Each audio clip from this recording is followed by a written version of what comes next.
Hello friends, कैसे हो आप लोग। आई थिंक आप सभी लोग ठीक होंगे और आपकी तैयारी काफ़ी अच्छी चल रही होगी। आज की जो मेरी वीडियो है उनके लिए है जो कि DSSS की तैयारी कर रहे हैं। तो इस वीडियो हम जानेंगे कि हमारे जो आने वाले एग्ज़ाम हैं वो कब तक हो सकते हैं, क्योंकि आपको पता है कि 2023 में भी फॉर्म अप्लाई करवाए गए थे और 24 में भी। ठीक है, DSSS के TGT PGT है ना, और भी, लेकिन उनके पेपर अभी तक हुए नहीं हैं। तो इस वीडियो के माध्यम से हम ये जानेंगे कि हमारे पेपर कब तक हो सकते हैं। ठीक है, मतलब एक अनुमान है, ये प्रॉपर ये नहीं कह सकता कि मैं पेपर उसी टाइम पर होंगे जो मैं बताऊंगा, क्योंकि आप भी जानते हो कि जो DSSS है बिल्कुल अनएक्सपेक्टेड है। वो कभी भी पेपर ले सकते हैं, कुछ पता नहीं इनका, या हो सकता है पेपर लेंगे ही नहीं तो सालों लगा देंगे, लेना होगा तो 1 महीने में लेके वो ख़त्म कर देंगे। ठीक है, तो ये एक अनुमान है। ठीक है, तो सबसे पहले मैं अपना इंट्रो दे देता हूँ कि मैं दिल्ली की गवर्नमेंट स्कूल में as a TGT social science की पोस्ट पर अभी काम कर रहा हूँ।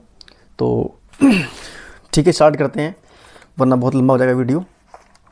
तो देखो, मैंने जो एनालिसिस किया है, मुझे ये देखने को मिला इसके अंदर कि जो DSSS के एग्ज़ाम हैं आपके, वो स्टार्ट तो हो चुके हैं। ठीक है, अभी टीचर के एग्ज़ाम नहीं स्टार्ट हुए। टीचर में अगर मैं बात करूँ तो म्यूज़िक टीचर के तो स्टार्ट हो चुके हैं। ठीक है, तो ज़्यादा उसमें वैकेंसी होती नहीं है इसके अंदर, वैसे भी ना ही ज़्यादा होते हैं कैंडिडेट। तो अब बात करता हूँ मैं, तो आपकी जो डेट है एग्ज़ाम की, ठीक है, एग्ज़ाम शेड्यूल। अब देखो, अप्रैल मंथ की पहले बात करता हूँ मैं, देखो।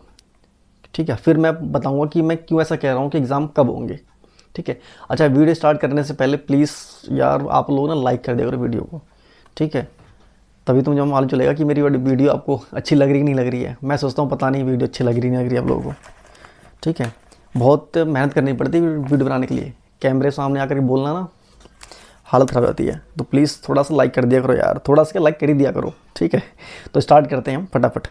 तो देखो, अप्रैल जो है आपका, अप्रैल 2025 की बात कर रहा हूँ मैं, अप्रैल 2025 जो चल रहा है अभी, तो इसमें आपका अप्रैल से लेकर के 22 जून तक के जो DSSS के एग्ज़ाम हैं उनकी डेट लगभग आ चुकी है। ठीक है, इसमें मेन जो है आपके, इसमें असिस्टेंट की है, नर्स की है, म्यूज़िक टीचर, रेडियोग्राफर है ना, लैब टेक्नीशियन, इनके पेपर हैं। तो अप्रैल से लेकर के 22 जून तक की डेट तो आ चुकी है पहले ही।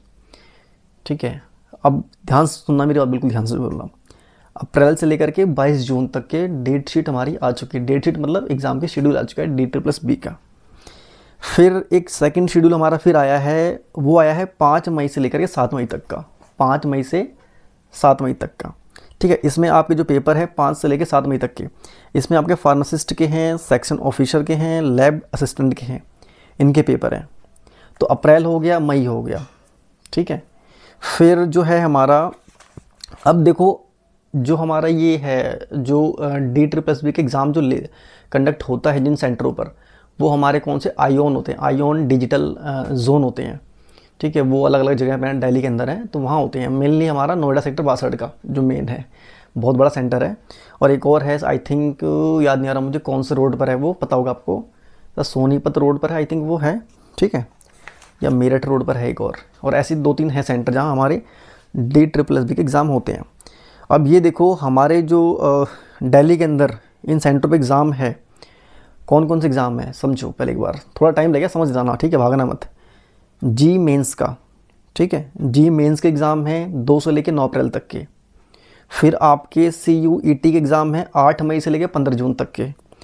फिर आपके CGL तो नहीं है, फिर उसमें आपका SSC CHSL, इसके पेपर जो हैं आपके जुलाई से लेकर अगस्त तक, इनके पेपर भी हैं। सेंटर इन्हीं में पढ़ते सारे सेंटर लगभग। ठीक है, और भी हैं, द्वारका में भी हैं। फिर आपका है IBPS PO जो बैंक है, IBPS PO और क्लर्क के, इनके जो पेपर है 4 से लेकर के 11 अक्टूबर तक इनके पेपर हैं। तो अब समझो बातों को। ठीक है, थोड़ा सा सब्र रखना। अब देखो, अप्रैल में आपके DSSS के कुछ डेट आ चुकी है पेपरों की। ठीक है, जो उसमें अप्रैल और जून का तो मंथ आपके लिए बुक हो चुका है। तो अब जो है अप्रैल और जून में एग्ज़ाम आने के चांस ना के बराबर है। ठीक है, फिर हम आते हैं मई पर। मई की बात करूं अगर मैं, तो जो मई है, मई में आपकी डेट शीट है वो 5 से लेकर के 7 मई तक है। तो लगभग मई भी आपका बुक है। ठीक है, तो भाई बहुत मुश्किल चांस है कि मतलब मई के महीने भी खोद के वो DSSS भी निकाल दे, यही इस दिन करवा लो पेपर, वो थोड़ा चांस कम है। फिर जून में आते हैं। जून में आपका, जून के अंदर ही पूरा बुक है। जून में तो कोई चांस नहीं है। ठीक है, क्योंकि 6 जून से लेकर के 22 जून तक वहाँ भी पेपर हैं आपके। तो जून का महीना भी बुक हो गया है आपका, मतलब महीना मतलब वो जहाँ पर एग्ज़ाम सेंटर होता है वो सेंटर बुक हो चुके हैं, ठीक है। फिर आते हैं जुलाई पर। देखो अप्रैल हो गया, मई हो गया, जून हो गया, जुलाई। अब जुलाई में जो है आपका एसएससी का CHSL इसके पेपर हैं, ठीक है, जुलाई से लेके अगस्त तक। तो भाई जुलाई से अगस्त भी लगभग ये फिक्स हो चुका है। अब वो अलग बात है भाई, इस डेसेस भी जो इसके अंदर ही बीच को डेट निकाल दे आपके लिए, तो वो उसका तो कह सकते नहीं है, ठीक है। फिर आते हैं अगस्त में भी आपके एसएससी के पेपर हैं, है ना, जुलाई अगस्त हो गया। अब आते हैं सितंबर का महीना, जो हमारे लिए बहुत ज़्यादा क्रूशियल है, हमारे लिए बहुत इंपॉर्टेंट है। सितंबर का जो महीना है लगभग ये हमें खाली दिख रहा है। तो सितंबर में जो बाकी और एग्ज़ाम है वो लगभग ना के बराबर है। तो बस यही जो महीना है ना सितंबर का, ये हमारे लिए इम्पॉर्टेंट है। तो इसीलिए मुझे ऐसा लग रहा है कि जो हमारे पेपर हैं वो सितंबर तक हो सकते हैं, DSSB के सितंबर से स्टार्ट हो सकते हैं। बाकी तो जुलाई से भी हो सकते हैं, क्योंकि जुलाई में भी कुछ दिन खाली हैं। तो जुलाई से लेकर के सितंबर तक का महीना बहुत ज़्यादा हमारे लिए इम्पॉर्टेंट है, जो हमारी लाइफ को चेंज कर सकता है, ठीक है। अब आते हैं अक्टूबर के महीने में। अक्टूबर का जो महीना है उसके अंदर भी आपका IBPS और बैंक के PO वगैरह और कलर के इसके पेपर भी होंगे, ठीक है। फिर नवंबर दिसंबर भी हमारा लगभग खाली है। तो यही लग रहा है मुझे, जो मतलब मेरा एक्सपीरियंस ये कह रहा है सबको देखते हुए, कि आपका जो DSSB का पेपर है वो आपका जुलाई से कुछ हो सकते हैं स्टार्ट, और नहीं तो सितंबर तक तो लगभग पेपर हो जाने हैं। और पेपरों के मैं सितंबर क्यों कह रहा हूँ, क्योंकि ना सितंबर के बाद कुछ महीने बाद नया साल आ जाता है। और हर बार जो एक्सपीरियंस ये रहा है मेरा अपना खुद का, ठीक है, कि इस नए साल पर DSSB जो है कुछ ना कुछ अपडेट देती है हमेशा नए साल के मौके पर। या तो आपका वो इडोजर करवा लेंगे, या आपकी आंसर की आ जाएगी, कुछ ना कुछ तो होता ही है मतलब, ठीक है। तो भाई इसका ध्यान रखना कि भाई आपका सितंबर का महीना बहुत ज़्यादा इंपॉर्टेंट है। तो अभी भी थोड़ा बहुत टाइम है आपके पास, अभी भी पढ़ोगे तो हो सकता है सिलेक्शन आपका, ठीक है।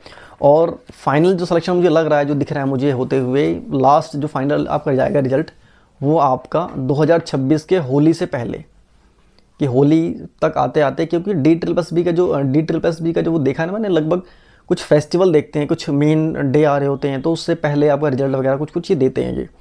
तो मुझे तो भाई ज़्यादा लग रहा है सितंबर का। जुलाई से कुछ आपको पेपर देखने को मिल सकते हैं, सितंबर में आपके पेपर लगभग हो जाने हैं। और फिर आपका नए साल आते आते आपका जो फाइनल आंसर की है वो आ जाने हैं, और इडोजर वगैरह फिर आपके नए साल के बाद हो जाएगा। और लगभग ये दिवाली से पहले या दिवाली तक आपका फाइनल आपका रिजल्ट आ जाएगा।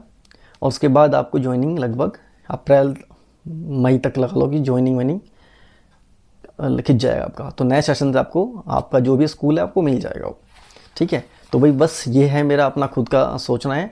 बाकी वही फिर मैं कहूँगा DSSB जो है बिल्कुल अनएक्सपेक्टेड है, पेपर कभी ले सकते हैं आप, बिल्कुल रेडी रहो, तैयारी करो, ठीक है। बहुत कोई रॉकेट साइंस नहीं है, थोड़ा बहुत भी पढ़ोगे हो जाएगा। थोड़ा बहुत मतलब कम से कम 5 घंटे तो पढ़ना पड़ेगा आपको, ठीक है। आपको अच्छे से पढ़ना पड़ेगा। सिलेबस देखो, सिलेबस आ चुका है, सिलेबस को बिल्कुल फॉलो करो। पार्ट 1 बहुत स्ट्रॉन्ग रखो अपना, पार्ट 1 जो है मेन रोल प्ले करता है सिलेक्शन के अंदर, ठीक है। तो ठीक है, बाकी मैं और बात बोलूँगा तो लंबी हो जाएगी वीडियो। बाकी लोग खूब मेहनत कर रहे हैं, आप भी स्टार्ट कर लो, ठीक है, मेहनत करो।